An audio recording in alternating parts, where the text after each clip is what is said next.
Hello friends, स्वागत है आपका अपने यूट्यूब चैनल शौर्य एकेडमी में। तो फ्रेंड्स, आज हम बात करेंगे उत्तराखंड में आने वाले जो आगामी एग्ज़ाम हैं, UK triple S C, UK PSC के जो आगामी एग्ज़ाम है, Uttarakhand sub inspector, Uttarakhand police, Uttarakhand खनिज सहायक क्लर्क। तो इसके लिए हम एक टेस्ट सीरीज़ लाए हैं, जो इसका पहला पार्ट होगा आज। तो ये टेस्ट सीरीज़ कंटिन्यू चलती रहेगी। इसमें आपको उत्तराखंड से संबंधित प्रश्न है। तो आज का पहला प्रश्न है, एकतिया देवाल मंदिर कहाँ स्थित है। देखिए फ्रेंड्स, एकतिया देवाल जो भगवान शिव को समर्पित ये मंदिर है, ये पिथौरागढ़ के अंदर है। तो इसका सही उत्तर हो जाएगा ऑप्शन ए, पिथौरागढ़। जो ये मंदिर है, ये बनवाया था राजा बाज बहादुर चंद द्वारा बनाया गया था। बाज बहादुर चंद, राजा बाज बहादुर चंद द्वारा ये बनवाया गया था पिथौरागढ़ के अंदर। और इसकी जो विशेषता है, ये क्यों प्रसिद्ध है, ये एलोरा के जो कैलाश मंदिर है, महाराष्ट्र में जो एलोरा का जो कैलाश मंदिर है, एक ही पत्थर को काटकर बनाया गया है।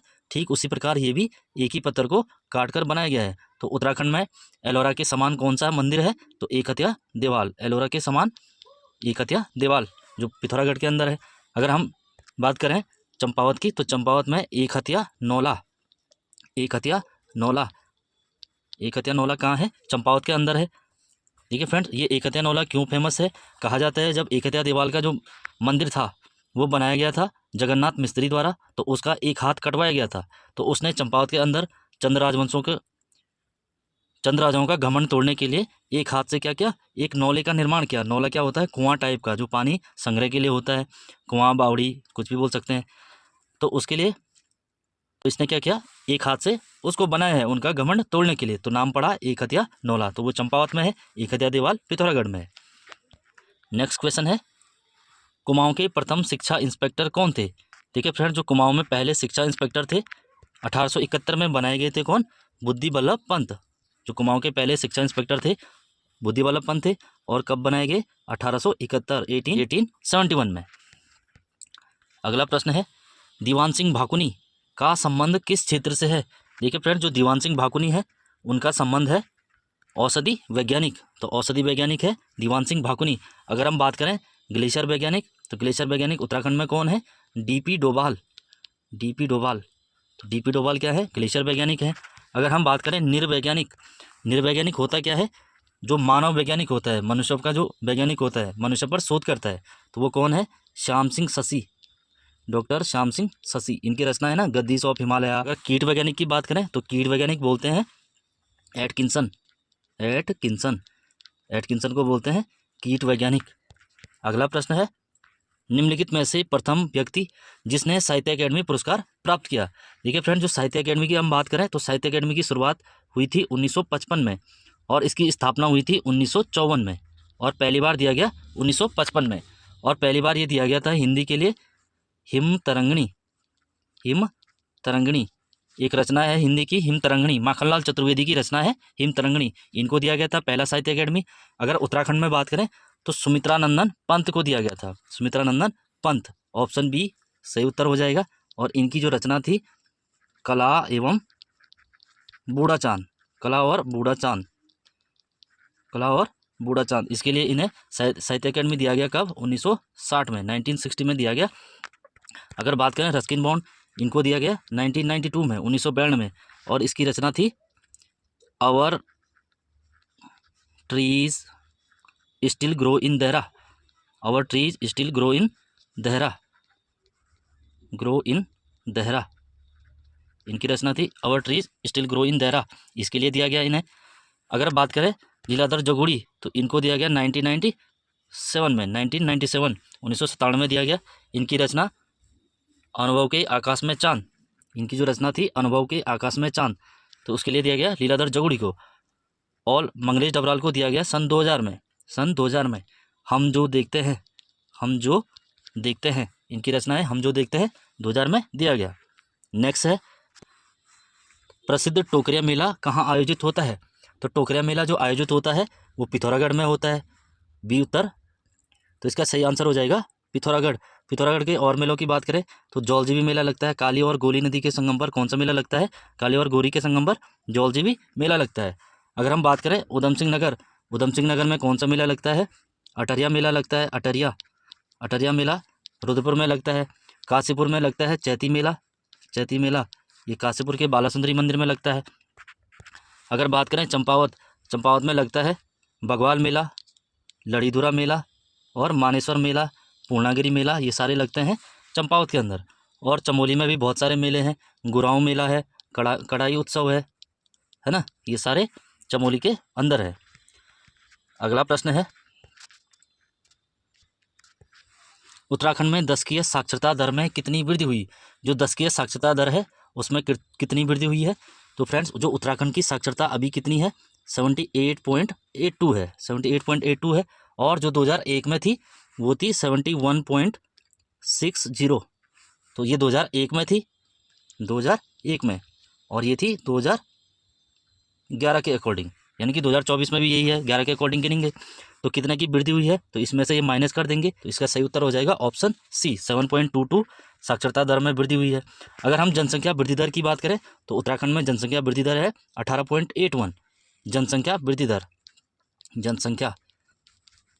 और भारत की बात करें तो भारत में जनसंख्या वृद्धि दर है 17.7, भारत में जनसंख्या वृद्धि दर 17.7। अगला प्रश्न है, Garhwal motor owner union limited की स्थापना कब हुई? तो Garhwal motor owner union limited की स्थापना हुई थी 1941, 1941 में हुई थी। ऑप्शन बी इसका सही उत्तर हो जाएगा। अगर कुमाऊं की बात करें तो कुमाऊं की हुई थी 1939, 1939 में कुमाऊं। और कुमाऊं की कहाँ पर हुई थी? काठगोदाम में, काठगोदाम में हुई थी। और जो गढ़वाल की हुई थी कोटद्वार में हुई थी, कोटद्वार। अगर हम बात करें 1958 में, तो 1958 में रामनगर में स्थापना होती है किसकी? 1958 में रामनगर में स्थापना होती है Garhwal Motors users cooperative transport society, Garhwal Motors users cooperative transport society. तो इसकी स्थापना होती है 1958 में रामनगर में। अगला प्रश्न है, मंदाकिनी और अलसतरंगिणी का संगम कहाँ पर होता है? तो जो मंदाकिनी है और अलसतरंगिणी है, इन दो नदियों का संगम होता है कहाँ पर? तो इसका सही उत्तर हो जाएगा ऑप्शन सी, सूर्यप्रयाग। तो सूर्यप्रयाग रुद्रप्रयाग के अंदर है, जहाँ पर मंदाकिनी और अलसतरंगिणी का संगम होता है। अगर हम बात करें शिवप्रयाग, तो शिवप्रयाग श्रीनगर के नज़दीक है, जहाँ पर अलकनंदा में मिलती है, अलकनंदा प्लस खांडव गंगा, खांडव गंगा, तो इनका संगम होता है शिवप्रयाग में। अगर कोटिप्रयाग की बात करें तो ये भी रुद्रप्रयाग में है, यहाँ पर संगम होता है मंदाकिनी प्लस काली गंगा, मंदाकिनी और काली गंगा, तो इसका संगम होता है कोटिप्रयाग में। सोनप्रयाग में संगम होता है मंदाकिनी प्लस सोनगंगा, मंदाकिनी और सोनगंगा। अगला प्रश्न है, निम्न में से सुमेलित नहीं है, तो कौन सा सुमेलित नहीं है? शत्रुताल टिहरी गढ़वाल बिल्कुल सही है, मलबा ताल नैनीताल बिल्कुल सही है, अरवा ताल चमोली ये भी सही है, और रानीताल पिथौरागढ़ तो ये गलत हो जाएगा। रानीताल पिथौरागढ़ नहीं है, रानीताल कहाँ स्थित है? अल्मोड़ा के अंदर है, रानीताल अल्मोड़ा में है। अगला प्रश्न है, नेक्स्ट क्वेश्चन है, उतरैलो आभूषण कहाँ पहना जाता है? तो जो उतरैलो आभूषण है वो कान में पहना जाता है, ऑप्शन सी सही उत्तर हो जाएगा। अगर कान के और आभूषण देखें तो कान में होता है तुग्यल आभूषण कान में होता है, बुजनी कान में होता है, बुजनी, झुपझुपी कान में होता है, झुपझुपी, ये सारे कान के आभूषण हैं। और अगर हम बात करें पैर की, तो पैर में होते हैं इमरती तार,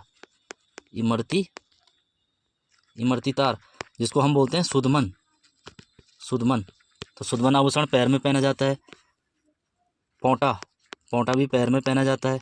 बिछुआ भी पैर में पहना जाता है, बिछुआ, ये सारे पैर के आभूषण हैं। अगर हम बात करें गले की, तो गले में पहना जाता है सुतवा, रामनवमी जिसको बोलते हैं गुलबंद कहते हैं ना, तो गुलबंद गले में है जिसको रामनवमी बोलते हैं। इसके साथ साथ सुतवा हो गया, और एक और है तिलहरी आभूषण, तिलहरी भी गले में है, तिलहरी गले में है। अगर हम बात करें नाक की, तो नाक में कौन सा होता है? बिड़ हो गया, बिड़ होता है, बेसर होता है, बुलाक होती है, बुलाक, ये सारे नाक में पहनते हैं। नेक्स्ट प्रश्न है, उत्तरांचल राज्य परिषद की स्थापना कब हुई थी? तो उत्तरांचल परिषद का गठन हुआ था 1979, ऑप्शन डी सही उत्तर हो जाएगा। अगर हम बात करें 67, तो इसमें हुई थी पर्वतीय राज्य परिषद, तो इसकी स्थापना हुई थी 1967। अगर 69 की बात करें, पर्वतीय विकास परिषद, तो ये 69 का है। अगर हम बात करें 72 पर्वतीय विकास विभाग, पर्वतीय विकास विभाग कब हुआ? तो 1972। और 1972 का और है उत्तरांचल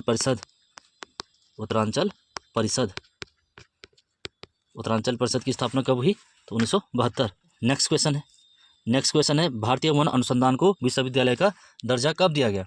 तो भारतीय वन अनुसंधान FRI देहरादून के अंदर है, तो इसको विश्वविद्यालय का दर्जा दिया गया था 1991 में, 1991 में। अगर इसकी स्थापना की बात करें तो ये इसकी स्थापना हुई थी 1938 में, 1938 में हुई थी FRI में विश्वविद्यालय की स्थापना।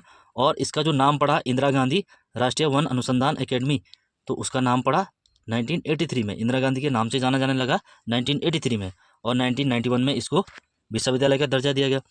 1929 की बात करें तो इंडियन फॉरेस्ट एक्ट तो कब पारित हुआ? तो 1929 में। भारतीय वन अधिनियम इंडियन फॉरेस्ट एक्ट कब पारित हुआ? तो 1929 में। अगला प्रश्न है निम्नलिखित में से सुमेलित नहीं है, तो सुमेलित कौन सा नहीं है? उत्तराखंड में जगह जगह से शैलचित्र प्राप्त हुए हैं, जैसे अल्मोड़ा से प्राप्त हुए हैं, चमोली से प्राप्त हुए हैं, उत्तरकाशी से प्राप्त हुए हैं, ऐसे बहुत सारे स्थानों से प्राप्त हुए हैं। इनमें से कुछ प्रमुख हैं। तो हटवाल घोड़ा शैलचित्र अल्मोड़ा बिल्कुल सही है। मंगोली शैलचित्र, मंगोली है ये, मंगोली शैलचित्र, तो मंगोली शैलचित्र उत्तरकाशी गलत हो जाएगा, इसकी जगह नैनीताल से प्राप्त हुआ है मंगोली शैलचित्र। मेहरू उडियार रामगंगा घाटी बिल्कुल सही है। गोरखा गुफा चमोली से प्राप्त हुई है, बिल्कुल सही है। इसका सही उत्तर हो जाएगा ऑप्शन बी, मंगोली शैलचित्र नैनीताल से प्राप्त हुए हैं। अगला प्रश्न है पावलगढ़ संरक्षण आरक्षित क्षेत्र कब बनाया गया? ये बनाया गया था 2012 में, तो सही उत्तर हो जाएगा ऑप्शन ए 2012। अगर हम बात करें 2015 तो नैना देवी वर्ल्ड कंजर्वेशन की स्थापना हुई थी 2015 में, और ये भी कहाँ है? नैनीताल में है। नेक्स्ट क्वेश्चन है पिंडारी ग्लेशियर की खोज का श्रेय किसे जाता है? देखिए फ्रेंड, जो पिंडारी ग्लेशियर है उसकी जो खोज का श्रेय है ऑप्शन डी सही उत्तर हो जाएगा मिस्टर मेडन। तो अगर हम विलियम ट्रेल की बात करें तो ट्रेल पास इन्होंने खोज की है, ट्रेल पास, और ट्रेल पास जोड़ता है पिथौरागढ़ और बागेश्वर को, पिथौरागढ़ प्लस बागेश्वर। पिथौरागढ़ से विलियम ट्रेल बागेश्वर होते हुए पिथौरागढ़ गए थे, तो वहीं से उसका नाम पड़ा है ट्रेल पास। अगर मिस्टर टॉल की बात करें तो इन्होंने कौन सा नगर बसाया था? टनकपुर बसाया था मिस्टर टॉल्क ने। टनकपुर किसने बसाया था? मिस्टर टॉल्क ने। फ्रैंक स्मिथ सभी जानते हैं फूलों की घाटी की खोज की, फूलों की घाटी जो चमोली के अंदर है, और टनकपुर चंपावत में है।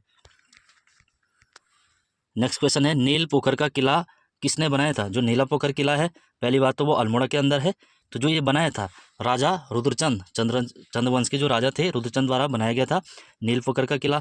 इनके द्वारा जो और बनाए गए थे अल्मोड़ा में मल्ला महल रुद्रचंद द्वारा बनाया गया था। अगर भीष्मचंद की बात करें अल्मोड़ा के अंदर इन्होंने खगमरा किला बनाया था, खगमरा, तो खगमरा किला कहाँ है? अल्मोड़ा में है। किसने बनाया था? भीष्मचंद। अगर कल्याणचंद की बात करें, और कल्याणचंद ने अल्मोड़ा के अंदर ही लाल मंडी एक किला है, लाल मंडी, तो लाल मंडी किले का निर्माण किसने किया? कल्याणचंद ने। और कहाँ पर है? अल्मोड़ा के अंदर है। जैसे ही ब्रिटिश इसको विजिट करते हैं अंग्रेज, तो इसका नाम पड़ता है फोर्ट मोयरा, इसका नाम पड़ता है फोर्ट मोयरा। नेक्स्ट है उत्तराखंड का राजकीय खेल फुटबॉल कब घोषित किया गया? देखिए फ्रेंड, उत्तराखंड का जो राजकीय खेल है वो फुटबॉल है। इसको कब घोषित किया गया? तो 2011 में। ऑप्शन सी सही उत्तर हो जाएगा 2011। अगर खेलों की बात करें तो 2001 में देहरादून में खेल एकेडमी की स्थापना की गई थी। खेल एकेडमी, अगर क्वेश्चन आया देहरादून में खेल एकेडमी की स्थापना कब हुई? तो 2001 में। और राज्य में खेल नीति की पहली बार घोषणा कब हुई? तो खेल नीति आई थी 2006 में। खेल नीति, तो पहली बार खेल नीति आई थी 2006। फुटबॉल एकेडमी की स्थापना की गई, फुटबॉल एकेडमी, तो 2015 की बात करें तो फुटबॉल एकेडमी की स्थापना की गई 2015 में। अगर हम बात करें नई खेल नीति, तो नई खेल नीति 2021 में जारी की गई थी पुष्कर सिंह धामी द्वारा, नई खेल नीति 2021। नेक्स्ट है निम्न में से कौन सा ताम्रपत्र पौरव राजवंश से संबंधित था? देखिए फ्रेंड, जो पौरव राजवंश है उसने मध्य हिमालय के एक बड़े भूभाग पर शासन किया है, उत्तराखंड की एक पावरफुल शक्ति रही है। पौरव राजवंश का जो ताम्रपत्र है वो तालेश्वर से प्राप्त हुआ है। देखिए फ्रेंड्स, जो तालेश्वर पिथौरागढ़ के अंदर है, जो इसकी प्राप्ति हुई है 1915 में हुई है, और इसमें 5 राजाओं के नाम मिले हैं, जिसमें वृषवर्मन, विष्णुवर्मन, द्युतिवर्मन और अग्निवर्मन ये प्रमुख हैं। और जो ये ताम्रपत्र है तालेश्वर जो ताम्रपत्र है वो किसका है? द्युतिवर्मन का है। ये किसका है? द्युतिवर्मन का है। पौरव राजवंश का जो संस्थापक है तो वो कौन है? विष्णुवर्मन है, विष्णुवर्मन। विष्णुवर्मन पौरव राजवंश का संस्थापक है, जिनकी राजधानी कहाँ थी? ब्रह्मपुर। अगर हम बात करें इस ताम्रपत्र की, तो ये ताम्रपत्र संस्कृत भाषा में है। किस में है? संस्कृत भाषा में। और इसकी जो लिपि है ब्राह्मी लिपि है और संस्कृत भाषा में है। अगर पांडुकेश्वर की बात करें तो ये कत्यूरी राजवंश के जो पावरफुल शासक हुए हैं ललित सूर्यदेव। सबसे महान शासक कौन है? ललित सूर्यदेव। तो ललित सूर्यदेव का जो ताम्रपत्र प्राप्त हुए हैं वो कहाँ से हुए हैं? पांडुकेश्वर। तो पांडुकेश्वर किसका है? ललित सूर्यदेव का है, जो कत्यूरी राजवंश से है। ये भी ब्राह्मी लिपि और संस्कृत भाषा में है, संस्कृत भाषा में। अगर हम बात करें कुलसारी, तो कुलसारी का जो ताम्रपत्र है उसमें एक राजा का नाम मिलता है, जिसका नाम है जतबलदेव। तो जतबलदेव राजा का नाम कहाँ मिलता है? कुलसारी। और ये कौन सा शासक है? कत्यूरी शासक है। कत्यूरी राजा जतबलदेव का नाम कहाँ मिलता है? कुलसारी ताम्रपत्र में। अगला प्रश्न है, खाद्य सुरक्षा सूचकांक फूड सेफ्टी इंडेक्स 2024 में उत्तराखंड की रैंक क्या है? तो उत्तराखंड की जो फूड सेफ्टी इंडेक्स है उसमें रैंक है कौन सी? 18वीं रैंक है 2024 के अकॉर्डिंग। अगर इसकी पहली रैंक की बात करें, पहले पर केरल है जो लगातार अपना स्थान बनाए हुए है, दूसरे पर तमिलनाडु है, तीसरे पर JNK है और चौथे पर गुजरात है। तो ये आपको पता होना चाहिए। और उत्तराखंड का स्थान है 18वां। इससे पहले उत्तराखंड का स्थान 7वां था और इस बार 18वां है। तो फ्रेंड, ये थे आज के क्वेश्चन जो इस टेस्ट सीरीज़ में हमने पढ़े हैं। आने वाले जो आगामी एग्ज़ाम है उनके लिए इंपॉर्टेंट है। तो ये टेस्ट सीरीज़ लगातार जारी रहेगी। तो तब तक के लिए लाइक, शेयर, सब्सक्राइब, कमेंट जो भी करना है कर लीजिए।